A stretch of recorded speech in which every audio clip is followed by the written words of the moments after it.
बच्चों, आज का जो टॉपिक है वो है अंडक अथवा गुरुबीजाणुपर्ण, कार्पेल और मेगा स्पोरोफिल। आप देख रहे हैं कार्पेल का स्ट्रक्चर है, ठीक हो गया। तो आपने पढ़ा पुष्प के दो भाग पढ़े, वो कौन से भाग थे? जननांग, जननांग। एक था आपका एंडोसियम और दूसरा था आपका गाइनोसियम। तो आज हम बात कर रहे हैं गाइनोसियम की, ठीक हो गया। तो जो गाइनोसियम होता है, जायांग होता है, पुष्प का सबसे भीतरी चक्र होता है, ठीक है। आपने पुष्प की स्टडी की, और यह पुष्प का मादा जननांग होता है। इसे स्त्रीकेसर या पिस्टिल और एक कार्पेल कहते हैं, ठीक हो गया, ठीक हो गया। और एक पिस्टिल में एक या बहुत सारे अंडक हो सकते हैं। अगर हम बात करते हैं अंडकों की संख्या की, नंबर ऑफ कार्पल्स की बात करते हैं, तो एक जो आपका अंडक होता है, इस अंडक में अगर जायांग में अगर केवल एक ही अंडक होता है, इसको बोलते हैं मोनोकार्पेथली। इसका एग्जांपल आपका होता है मटर। अगर जायांग में दो अंडक होते हैं, इसको बोलते हैं बाइकार्पेथली। अगर जायांग में तीन अंडक होते हैं, इसको बोलते हैं ट्राइकार्पेथली। इसका एग्जांपल होता है कद्दू और प्याज। अगर जायांग में चार अंडक होते हैं, इसको बोलते हैं टेट्राकार्पेथली। इसका एग्जांपल होता है रेहम मनीषी कुल के मेंबर। अगर जायांग में पांच अंडक होते हैं, इसको बोलते हैं पेंटाकार्पेथली। इसका एग्जांपल है गुठल। और अगर जायांग में पांच से ज्यादा अंडक होते हैं, इसको बोलते हैं मल्टीकार्पेथली, ठीक हो गया। आप देख रहे हैं कार्पेल्स है। अगर हम बात करते हैं अंडकों का जो संसंजन होता है, तो उसमें दो प्रकार के अंडक होते हैं। एक होता है आपका पृथक अंडपी और एक आपका होता है युक्तांडपी। एक होता है आपका एपोकार्पस और एक आपका होता है साइनकार्पस। अब प्रश्न आता है कि एपोकार्पस होता क्या है? जब जायांग में दो या दो से अधिक अंडक होते हैं और दोनों अंडक एक दूसरे से क्या होते हैं? स्वतंत्र होते हैं, इसको बोलते हैं पृथक अंडपी। इस प्रकार का एग्जाम्पल आपका आता है रणकुरस में। और दूसरा आपका होता है युक्तांडपी, साइनकार्पस। अर्थात जब जायांग में दो या दो से अधिक अंडक होते हैं और वो अंडक एक दूसरे से जुड़े होते हैं, उसको बोलते हैं युक्तांडपी। इसका एग्जाम्पल है गुठल, सरसों, मूली और टमाटर, ठीक हो गया। अब आप क्या देख रहे हैं? एक अंडक को देख रहे हैं। अगर हम बात करते हैं एक अंडक की, तो देखिए एक अंडक में तीन भाग होते हैं। सबसे ऊपर स्टिग्मा, उसके बाद स्टाइल और उसके बाद ओवरी। अब देखो स्टिग्मा क्या होता है, इसको बोलते हैं वर्तिकाग्र, ठीक है। यानी कि अंडक का सबसे जो ऊपरी भाग होता है, ये इसको बोलते हैं स्टिग्मा या वर्तिकाग्र। That receive pollen grain from anther, यानी कि वर्तिकाग्र पराग कोश से पराग कणों को रिसीव करता है, ठीक हो गया। इसको क्या बोलते हैं? स्टिग्मा।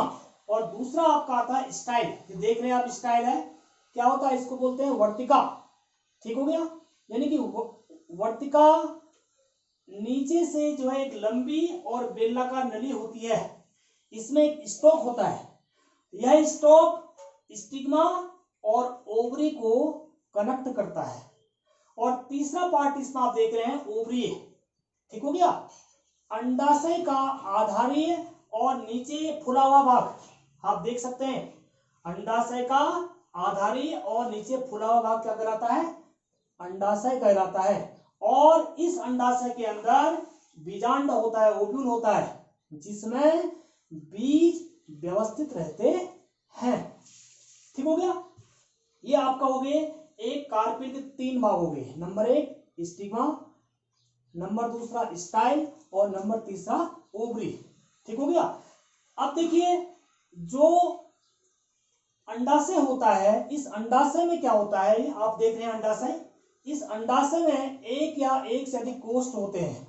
कोष्ठों की संख्या के आधार पर अंडाशय यूनिलोकुलर, बाइलोकुलर, ट्राइलोकुलर, टेट्रालोकुलर, पेंटालोकुलर और मल्टीलोकुलर हो सकता है। ठीक हो गया, ये हो गया कार्पेल के बारे में। ठीक, अब आता है दूसरा टॉपिक, बहुत ही इंपॉर्टेंट है, स्ट्रक्चर ऑफ ओव्यूल, बीजांड की संरचना। आप देख रहे हैं ये बीजांड का डायग्राम बना रखा है।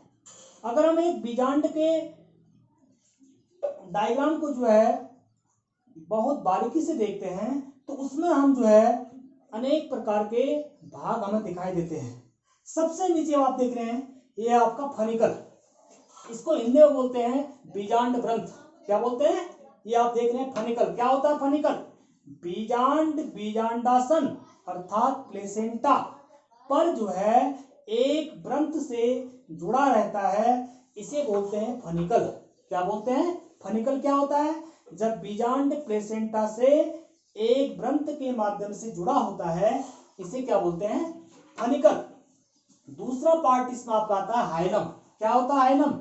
जिस स्थान पर ग्रंथ बीजांड से जुड़ा होता है उसे बोलते हैं हाइलम। यानी कि बीजांड जिस ग्रंथ से जुड़ा होता है उसे क्या बोलते हैं? हाइलम। तीसरा पार्ट आपका आता है रैफी। ठीक हो गया। अब बीजांड कई प्रकार के होते हैं, इसके बारे में आपको कल बताऊंगा। एक बीजांड आपका होता है एनाट्रोपस। एनाट्रोपस बीजांड में फनिकल नाभिका से ऊपर बीजांड काय के साथ मिलकर एक कटक बनाता है, इसको रैफी बोलते हैं। क्या बोलते हैं? रैफी। अब अगला पार्ट इसका आता है कैलेजा, निभाग। इसको क्या बोलते हैं? निभाग। बीजांड का आधार जहां से अध्यावरण निकलते हैं, ये आप देख सकते हैं, ये अध्यावरण निकल रहे हैं, इसको क्या बोलते हैं? कैलेजा। क्या बोलते हैं? कैलेजा, या हिंदी में इसको बोलते हैं निभाग। अगला पार्ट आपका आता है न्यूसेलस। क्या आता है? इसको बोलते हैं बीजांड काय। यानी कि बीजांड की बॉडी जो आप देख रहे हैं, बीजांड की जो बॉडी है ये मोस्टली किसकी बनी होती है? पैरेन्काइमा सेल, मृदुतक कोशिकाओं की बनी होती है। इसको बोलते हैं न्यूसेलस। अर्थात एक बीजांड के अंदर का मोस्टली पार्ट्स पैरेन्काइमा सेल से मिलकर के बना होता है। आप देख सकते हैं, इसको क्या बोलते हैं? न्यूसेलस। अब अगला आपका आता है इंटुगमेंट्स। इसको बोलते हैं अध्यावरण।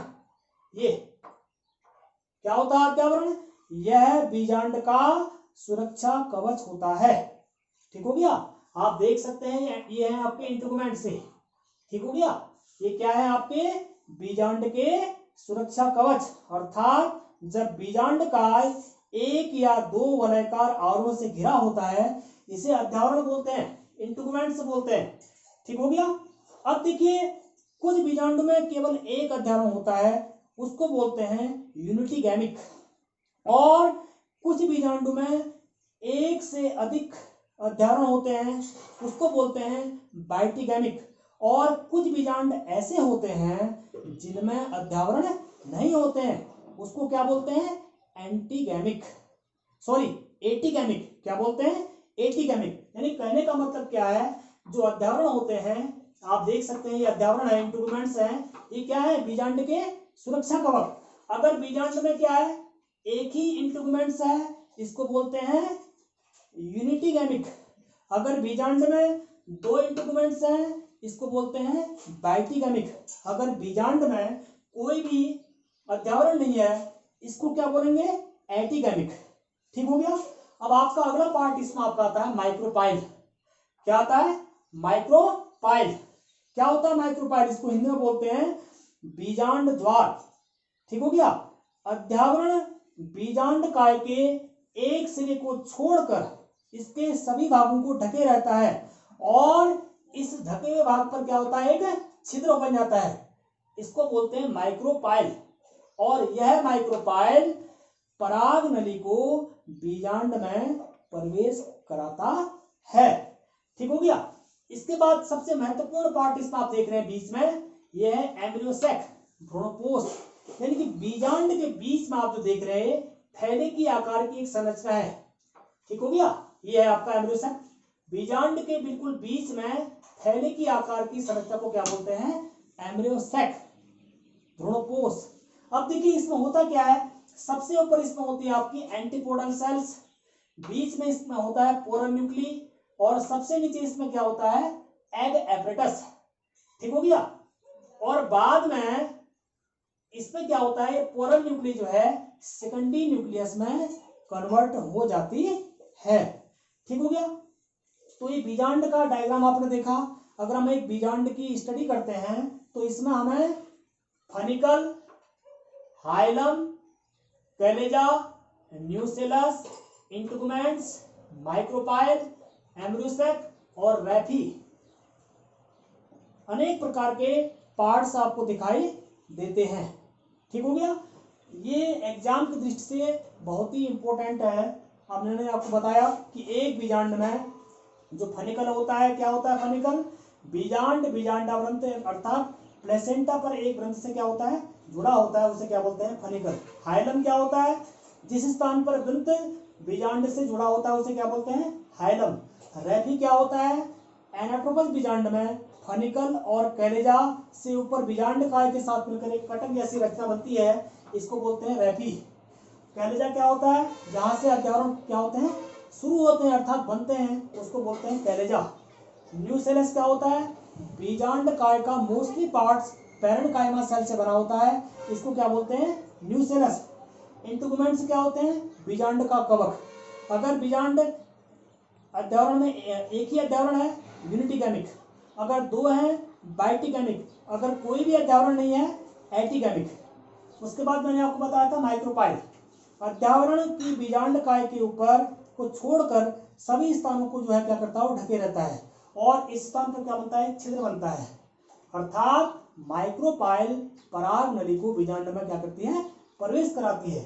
उसके बाद हमने आपको बताया था एम्ब्रियोसेक, बीजांड का सबसे बीच का भाग जो एक थैले के आकार का स्ट्रक्चर होता है, इसको बोलते हैं एम्ब्रियोसेक, ठीक है। इसमें सबसे ऊपर क्या होते हैं एंटीपोडल सेल, उसके नीचे क्या होता है एग एपरेटस, और बीच में क्या होता है पोरल न्यूक्ली, ठीक हो गया।